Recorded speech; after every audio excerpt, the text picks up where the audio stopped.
I think we are all instinctively grateful.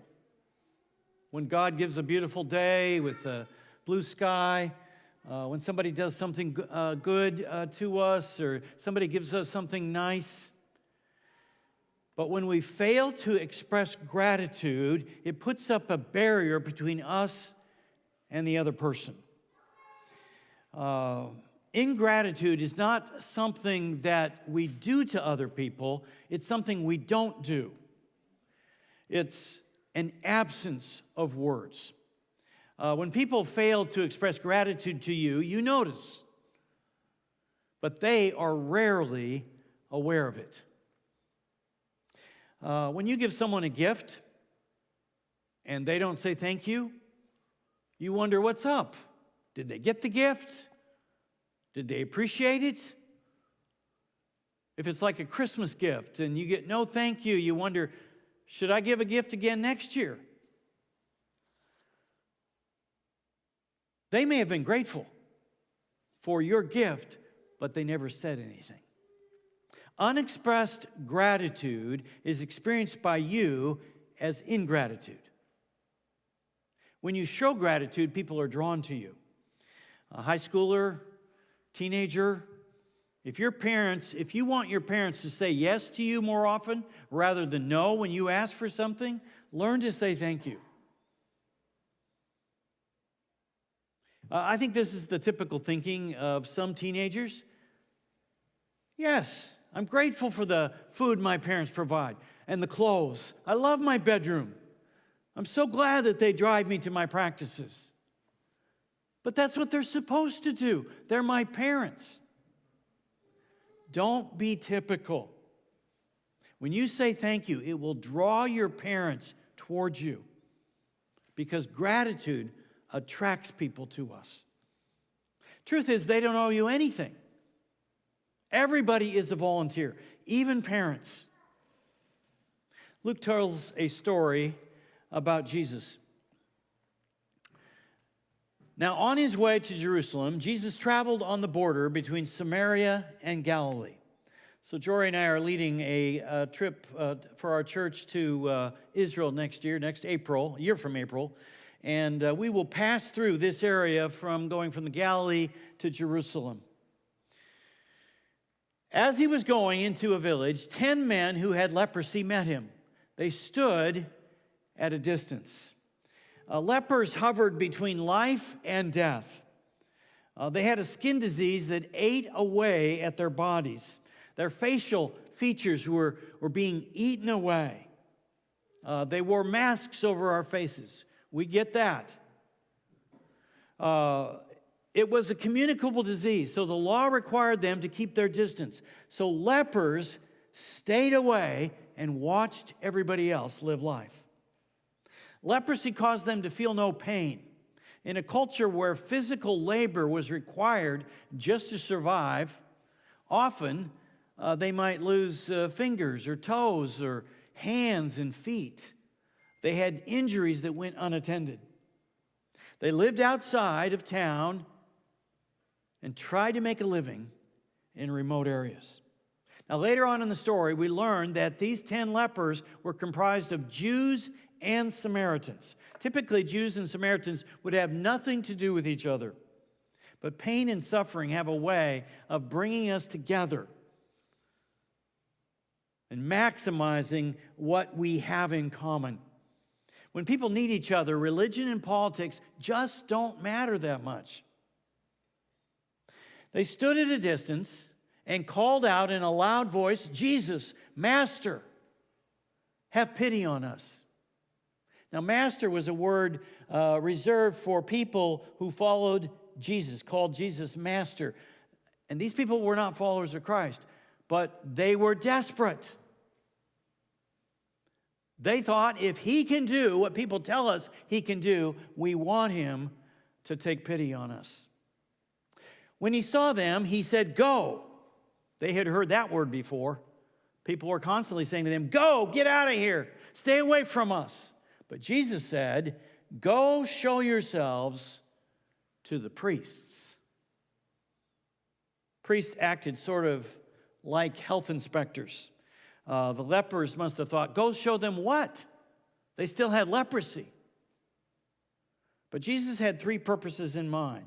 The law required that people with skin diseases had to be quarantined. We know about that. Jesus knew that by the time they got to the priests, it may have taken several hours, it may have been a 1 day or a 2 day or a several day walk. They would have cleared the quarantine. Second, the 10 lepers showing up cleansed would be a big deal. The priest would want to know, how did you get cured? And it would be pretty hard to argue that something amazing had not happened. Third, their willingness to go when they remained unchanged would be an expression of faith. If they were not healed along the way, the lepers would be made to look like fools. So if you were one of the lepers, what would you do? They walked in faith. And as they went, they were cleansed. Then there's a twist in the story. But one of them, when he saw he was healed, came back, praising God in a loud voice. He threw himself at Jesus' feet and thanked him. No more social distancing. He threw himself at Christ. Then Luke must have smiled as he wrote this next line. And he was a Samaritan. Now remember, Luke is known for writing about social outcasts, people that nobody else wanted to be with, that nobody expected Jesus to spend time with. I can't prove it, but Luke suggests by this comment that the other 9 may have been Jews. The story does not end there. Jesus asked, were not all 10 cleansed? Where are the other 9? Now, in Greek, the placement of words is a big deal. Often the author will hold a word to the end of the sentence for greater emphasis. The New Testament is written in Greek, so let me read you the text as Luke wrote it. Jesus said, Uke hoi deca ekatharistesan. Were not 10 cleansed? Hoi de anea. But the 9, poo, where are they? Luke holds where till the end of the sentence for emphasis. Jesus saying, hey, where are the other 9? Something is wrong here. Someone is missing. Now, if you're a parent, you know exactly what Jesus is saying. If you're a teenager, you get it immediately what Jesus is saying. If you remember how you were raised as a child, how your parents raised you, if somebody did something nice for you or gave you a nice gift and your parents were standing there in the room, what would they say? Say thank you now. If you wait, it'll be too late. Jesus is saying that the 9 were missing their opportunity. I have no doubt that they were grateful. They were healed. They got to reunite with their families. They got their old jobs back. But where were they? They didn't say anything. But before we judge, if we talked to the 9, they would say, what? Of course we're grateful. They felt it. They didn't say it. Gratitude needs to be spoken. Has no one returned to give praise to God except this foreigner? Jesus asked. Then he said to him, rise and go, your faith has made you well. You had faith to go to the priests, and you had faith to come back and thank me. Thank you for coming back. Now, let me make 4 comments about expressing gratitude. 1, unexpressed gratitude communicates ingratitude. It's even worse than that. Somebody does something nice for you and you feel grateful, but to them, it feels like the exact opposite. You didn't say anything, and so they think you're ungrateful.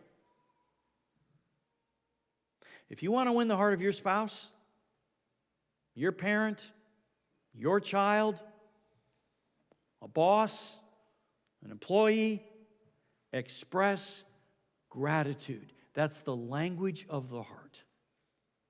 2, unexpressed gratitude may indicate you don't recognize how much you need other people. When you don't thank people, it suggests that you think you could do it without them. The truth is, you could not have achieved what you've achieved without dozens of other people helping along the way. March 15th, we shut down our service due to COVID. The next day, Kate Brown shut down all churches. We immediately began doing a video of just the sermon.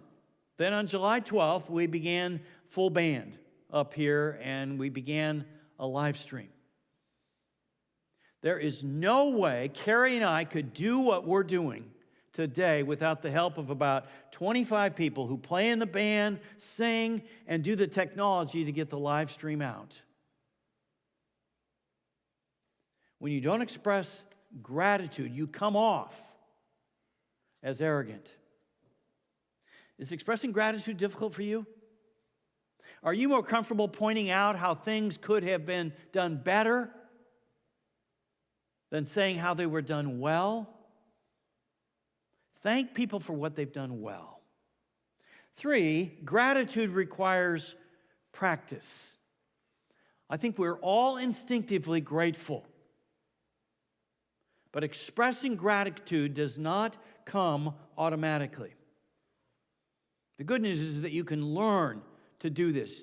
You can get better at it. When our children were younger, I was amazed when we would take them to the store. They say, "Daddy, can you buy this for me? Mommy, Daddy, can you get this for us?" We never had to teach them how to ask. But expressing gratitude was a wholly different matter. We constantly have to remind them and ourselves to express gratitude. You can express gratitude by paying attention to the little things God does for you every day and other people do for you. Dietrich Bonhoeffer, in his book, Life Together, writes, "Only he who gives thanks for the little things receives the big things. How can God entrust great things to one who will not thankfully receive from him the little things?" Stop and notice the flower that blooms, the creatures that go across your driveway, the wind going through the leaves. Notice the little things that are ours to enjoy, like the snow God sent us 2 weeks ago. Develop a habit of giving thanks for the little things. The psalmist writes, "Give thanks to the Lord, for he is good. His love endures forever." Practice thanking God hundreds of times a day. Bob Eden was blind for 51 years. Just think of it. 5 decades of living in a tunnel of darkness, just sounds and smells and tastes and feelings. And then a skilled ophthalmologist did a complicated surgery on him, and Bob received his sight. Bob was just overwhelmed. He wrote, "I never would have dreamed that yellow is so yellow. I don't have the words. I'm amazed by yellow. But red is my favorite color. I just can't believe red. And I can see the shape of the moon. And I like nothing better than seeing a plane flying across the sky. And of course, sunrises and sunsets." Bob Eden's is correct. There's so many amazing things for us to see every day. But we who have had sight our entire lives can become blinded to the many gifts we receive every day. Start by giving thanks for small things. And then learn to give thanks in every circumstance. One of Paul's most famous verses says, "Give thanks in all circumstances, for this is God's will for you in Christ Jesus." Now, some people have misinterpreted this verse that we're supposed to give thanks for all things. Greek is a very precise language. So again, let me read it to you as Paul would have originally written it in Greek. En pante. He doesn't say for everything give thanks. He says in everything give thanks. So you give thanks in every circumstance. If you start saying give thanks for all things, you're going to get boxed into a corner where you ultimately have to give thanks for evil. Paul doesn't say to do that. So you can be robbed. You don't give thanks for the robbery, but you can be thankful that the robber didn't take your life. You don't have to be thankful for the robbery, but you can be thankful that they only took valuable things, but things can be replaced.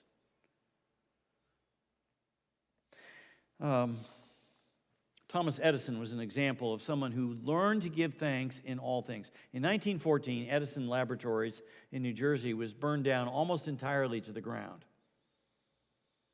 And his son Charles was running around frantically looking for his father.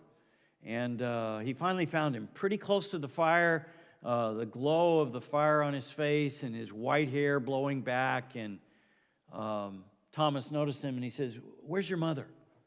Go find her and ask her to come out here. She'll never see anything like this." And she came out, and as they kind of walked around among the fire and the charred embers, Edison said this, or Charles wrote this about him: "There's great value in disaster. All our mistakes are burned up. Thank God we can start anew." Gratitude in all situations takes the focus off of ourselves and puts it on God. For gratitude is expressed by few. Luke tells us that out of the 10 lepers that were cured, only one came back to give thanks. My guess is that statistically, that's about right. 1 out of 10 expressed gratitude. We're all grateful, but few express it. Many people said that 2020 was the worst year ever. Good riddance. And I understand that. It was a bad year. But on New Year's Eve, our families sat around the table and I said, "Why don't we give thanks? Share what you're thankful for this last year." I was amazed as we shared how many things we were grateful to God for. Who are the people that helped you or who help you that you need to thank? Your parent, grandparent, brother, sister, spouse, coach, teacher, boss, employee, counselor, pastor. Make a point to thank them. One came back to thank Jesus. 9 did not. Are you more like the 9 or the 1? The good news is you get to decide. Let's decide today to be the 1.